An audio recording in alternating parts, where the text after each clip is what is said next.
से संबंधित गतिविधियों से जुड़े हैं, उनके जीवन में एक सार्थक बदलाव आ सके, इसके लिए 29 परियोजनाएं 5013 करोड़ की आने वाले 5 साल में बजट के अलावा ये जम्मू कश्मीर प्रशासन किसानों के लिए खर्च करेगा। और विशेष रूप से 2,62,000 ऐसे किसान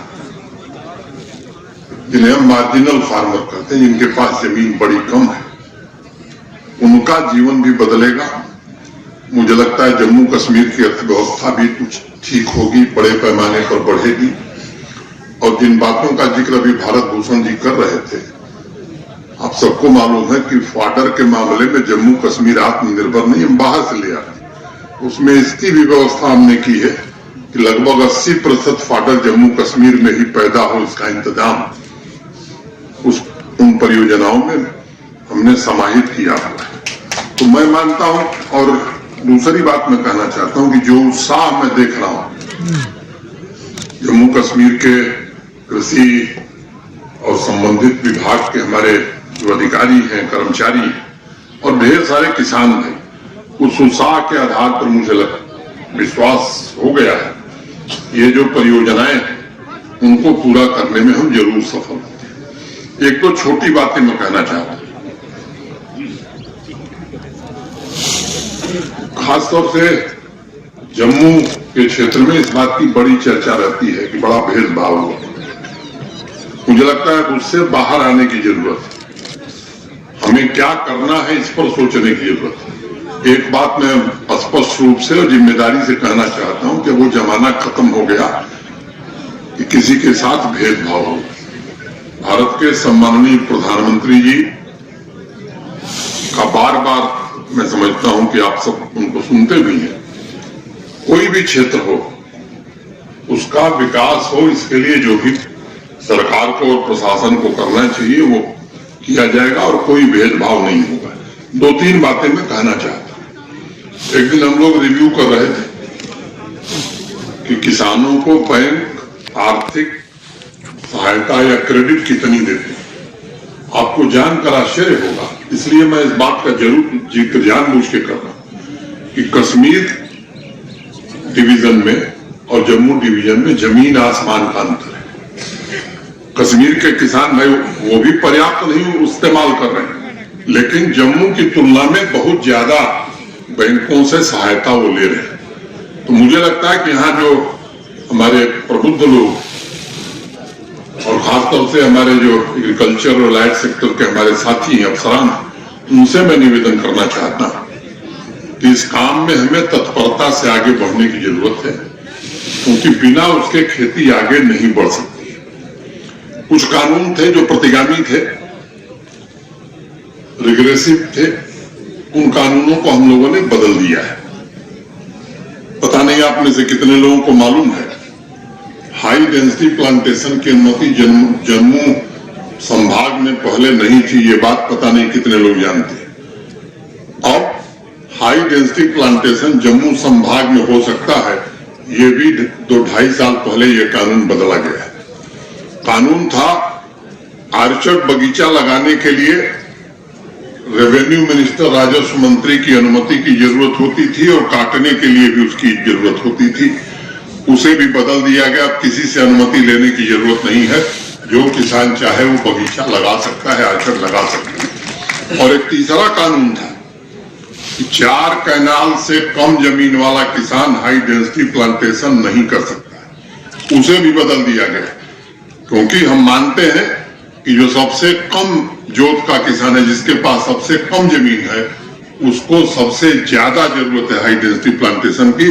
तो इस तरह के कानूनों को बदला गया है कि जम्मू कश्मीर को बदलना, तो सबसे बड़ा योगदान कृषि और इससे संबंधित जो काम है, बागवानी है, फिशरीज है, डेयरी है, इनका सबसे ज्यादा योगदान है और ये हमारे प्रशासन की सर्वोच्च प्राथमिकता है। और मैं कहना चाहता हूं कि जो हमारे सभी साथियों ने मिलकर के, हमारे कुलपतियों ने, दुल्लू साहब के नेतृत्व में देश के अन्य कृषि विशेषज्ञों ने जो एक 29 इंटरवेंशन प्रपोज किए। 35-40 साल से मैं भी सार्वजनिक जीवन में काम कर रहा हूं और मैं आज आपके बीच ये कहना चाहता हूं कि देश के किसी राज्य ने कृषि और एलाइड सेक्टर को लेकर के ऐसा इंटरवेंशन अभी तक नहीं किया है। मैं आपको ये बात कहना चाहता हूं और मैं आश्वस्त हूं कि अगर इसे हम पूरी तरह से जमीन पर उतारने में सफल हुए तो मुझे विश्वास है कि जम्मू कश्मीर का जो गौरवशाली इतिहास रहा है भविष्य भी इसका गौरवशाली होगा। अभी 6 तारीख को ये जो परियोजनाएं जो इंटरवेंशन प्रपोज किए गए वो कैसे इंप्लीमेंट होंगे इसके लिए ट्रेनिंग का कार्यक्रम शुरू किया गया। मैं उस कार्यक्रम में था और ये 638 ट्रेनिंग सेशन केवल जम्मू में नहीं, केवल डिस्ट्रिक्ट हेडक्वार्टर्स पर नहीं, बल्कि नीचे तक के जो हमारे साथी हैं जो कृषि विभाग में, बागवानी में, डेयरी में, डिफरेंट डिपार्टमेंट में काम कर रहे हैं, इन सबको प्रशिक्षित करने का काम 10 अप्रैल तक, मैंने 6 जनवरी को शुरू हुआ, 10 अप्रैल तक ये कार्यक्रम चलने वाला है। 638 सेशन इसके हम करने वाले हैं। डाइवर्सिफिकेशन की चर्चा जेपी शर्मा साहब ने कही है, मैं इसके विस्तार में नहीं जाना चाहता हूं, लेकिन मैं इतना जरूर कहना चाहता हूं मित्रों कि खेत के उत्पाद से लेकर के और बाजार तक जो जो व्यवस्थाएं करनी है वो इन परियोजनाओं में पूरी तरह से समाहित है और मैं मानता हूं कि किसान भाइयों को डाइवर्सिफिकेशन के समय असंख्य सवालों का भी सामना करना पड़ता है। कौन से फ्रूट्स लगाने हैं, लंगड़ मतलब इसका पैर खराब। एक आदमी था बेचारा, उसका एक पैर खराब था, अब वो अपने रेवेन्यू रिकॉर्ड के लिए, राजस्व अभिलेख के लिए तहसील में चक्कर लगाते लगाते लगा कि उसका दूसरा पैर भी खराब हो जाए। तो ये तो उपन्यास की बात है, जम्मू कश्मीर में हकीकत में हमने इसको देखा था और हमारे जिला पंचायत सदस्य तो बहुत संघर्षशील व्यक्ति हैं, रोज इनका वीडियो मैं देखता हूं। क्यों? तो मुझे लगता है कि ये काम इसलिए किया जा रहा है कि ये जो राज था इससे सामान्य आदमी को मुक्ति मिल सके, आवाम की तकलीफ कम हो सके। मुझे मालूम है कि तकलीफें भी रही हैं और दिक्कतें भी रही हैं, उसका भी उपाय करने की कोशिश हो रही है।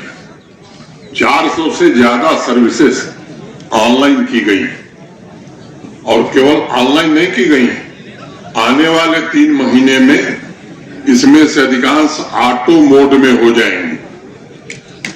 पब्लिक सर्विस गारंटी एक्ट में जो नागरिक को सुविधाएं मिलनी चाहिए, अगर किसी अधिकारी के स्तर पर 15 दिन में वो दस्तावेज मिलना है, अगर वो नहीं देगा तो स्वाभाविक रूप से ऐसी व्यवस्था हम करने जा रहे हैं कि उसके ऊपर के अधिकारी के पास कागज चला जाएगा और इस पर कार्रवाई भी हो सकती है, आर्थिक दंड भी लग सकता है।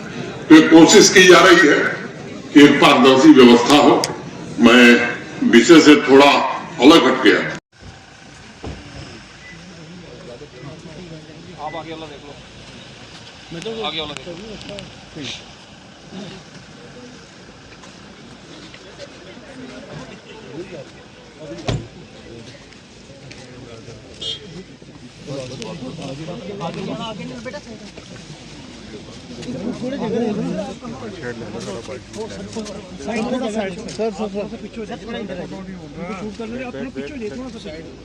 ठीक हो रहा सर, प्लीज थोड़ा सा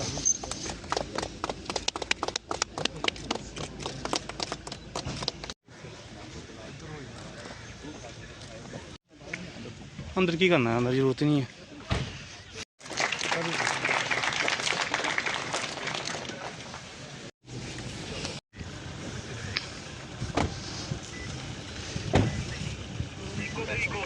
हो रही है सर, डबल से ट्रबल हो रही है सर। बताइए आप। Thank you sir so much. भेंट कर आभार व्यक्त करें। इसके अलावा मेगा फ्रूट प्लांट नर्सरी में विदेश से आए कई विशेषज्ञों ने भी यहां का दौरा किया और अपने सुझाव और तजुर्बात को सामने रखा।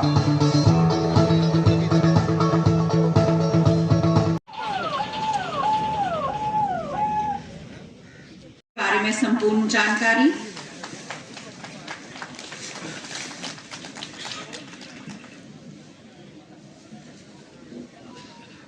और लीची सी संदीप सेठ, पीडीडी डिपार्टमेंट,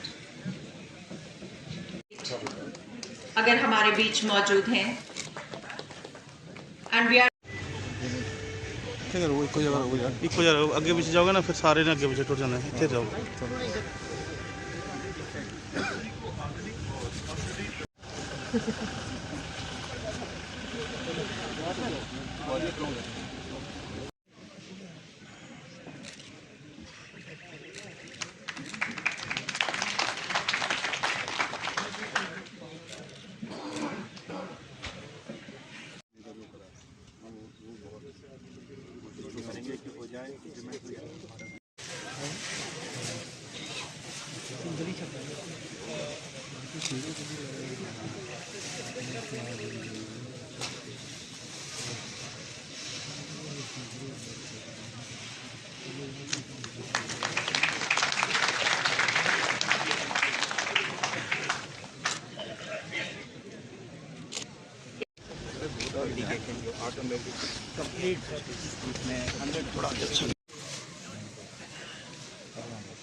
की तहवील में पड़ा था। हाल ही में कुछ आर्ट्स को अलॉट की गई। मकसद ये कि ज्यादा से ज्यादा दो हाईटेक हाउस और इसके साथ ग्रीन हाउस और नेचुरल डिजाइन। ये जो निचला पोर्शन है सर, हम प्रोसेसिंग ऑफ वेजिटेबल्स पे काम कर रहे हैं काफ़ी बड़े पैमाने और इंटरनेट भी इम्पोर्ट कर रहे हैं। एस्टेब्लिशमेंट ऑफ यूनिट्स कर रहे हैं, वेजिटेबल्स प्रोड्यूस कर रहे हैं। ये हमारा एक एंटरप्रेन्योर है, उसको हम क्या है कि हम उसके बाद हिमानी गार्डनर हमारे बीच,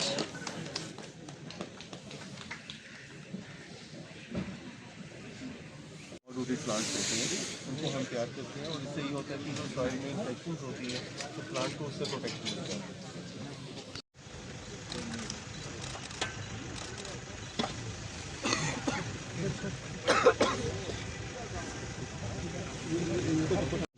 आज फूलों की खुशबू आएगी, ये आपके होते हो गया यहाँ पर और यहाँ पर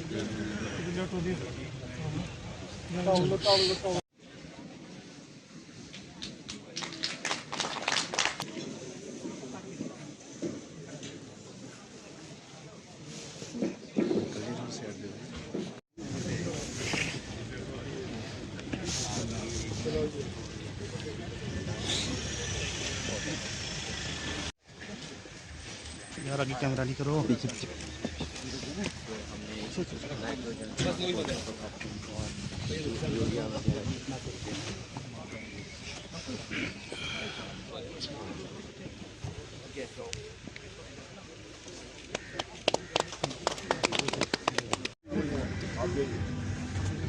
कौन सी देता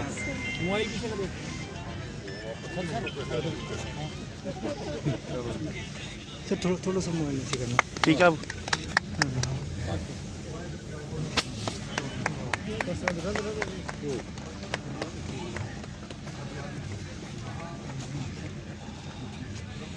ये नर्सरी 40 हेक्टेयर पर फैली हुई है।